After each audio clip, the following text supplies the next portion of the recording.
উত্তর থেকে দক্ষিণ রাস্তার একেবারে কঙ্কালসার অবস্থা। আর এবার আপনাদের দেখাবো কামালগাজী রাস্তার ঠিক কি অবস্থা, সেই ছবি তুলে ধরেছেন আমাদের প্রতিনিধি অনির্বাণ বিশ্বাস।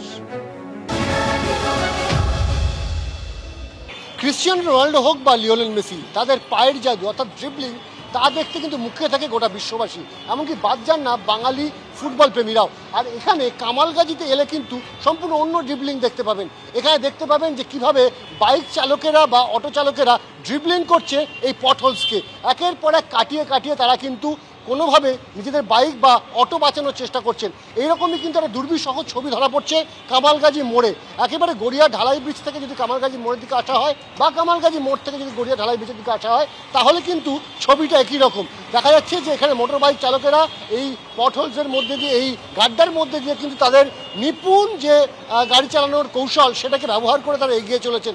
ফলত বলাই যেতে পারে যে বাঙালি ফুটবলে কোনো ক্রিশ্চিয়ানো রোনাল্ডো না থাকতে পারে, কোনো লিওনেল মেসি না থাকতে পারে, কিন্তু বাঙালি চালকদের মধ্যে ক্রিশ্চিয়ানো রোনাল্ডো এবং লিওনেল মেসি তো অবশ্যই রয়েছে। অন্তত কামালগাজীর এই ছবি দেখে তা পরিষ্কার, এবং এই পরিস্থিতি যে কবে বদলাবে তা নিয়ে কিন্তু সন্দিহান এখানকার সাধারণ মানুষও। ক্যামেরা প্রীতম চক্রবর্তীর সাথে অনির্বাণ বিশ্বাস, এবিপি আনন্দ, কামালগাজী।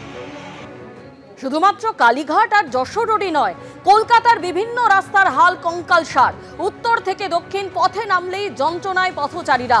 এই মুহূর্তে হাইল্যান্ড পার্ক এবং মোমিনপুর এই দু জায়গার ছবি আপনাদের সামনে তুলে ধরছি, যেখানে একইভাবে রাস্তা জুড়ে রয়েছে বড় বড় গর্ত। সেই জায়গা থেকে একদিকে যেমন নিত্যযাত্রীদের সমস্যা থেকেই যাচ্ছে, রয়েছে দুর্ঘটনার ঝুঁকিও।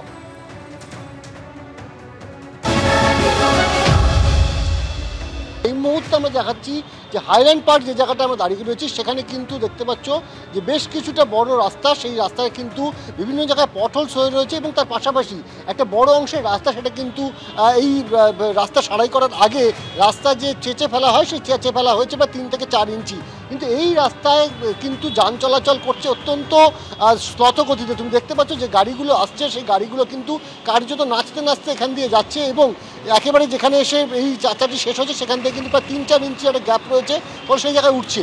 যেটা জানা যাচ্ছে প্রায় 10 থেকে 12 দিন আগে কিন্তু রাস্তা মেরামতির কাজ শুরু হলেও এখনও কিন্তু রাস্তা মেরামতির কাজ শেষ হয়নি, এবং এই রাস্তা মেরামতির কাজ কবে শেষ হবে সেটা নিয়ে কিন্তু প্রশ্ন থাকছে। কারণ বৃষ্টি থেমেছে, প্রায় 24 ঘন্টা হতে চলো শহরে, সেভাবে খুব একটা বড় ভারী বৃষ্টি হয়নি, কিন্তু এখনও পর্যন্ত কিন্তু কাজ নতুন করে শুরু করা যায়নি। বিভিন্ন জায়গায় পটহোলস হয়ে রয়েছে, এবং সাধারণ নিত্যযাত্রী যারা রয়েছেন প্রত্যেকদিন অফিস যান বা অফিস থেকে বাড়ি ফেরেন, তাদেরকে কিন্তু দুর্ভোগের শিকার হতে হচ্ছে। 10 থেকে 12 দিন আগে রাস্তা সারাইয়ের জন্য, মেরামতি করার জন্য কিন্তু এখানে কাজ শুরু হলেও সে কাজ কিন্তু এখনও সম্পূর্ণ হয়নি, নতুন করে পিচও করা হয়নি, এবং একই পরিস্থিতি কিন্তু একেবারে গড়িয়া ঢালাই ব্রিজ পর্যন্ত। ফলত এই যে যন্ত্রণা, সেই যন্ত্রণা থেকে কবে শহরবাসী মুক্তি পাবে তা নিয়ে কিন্তু প্রশ্ন উঠছে।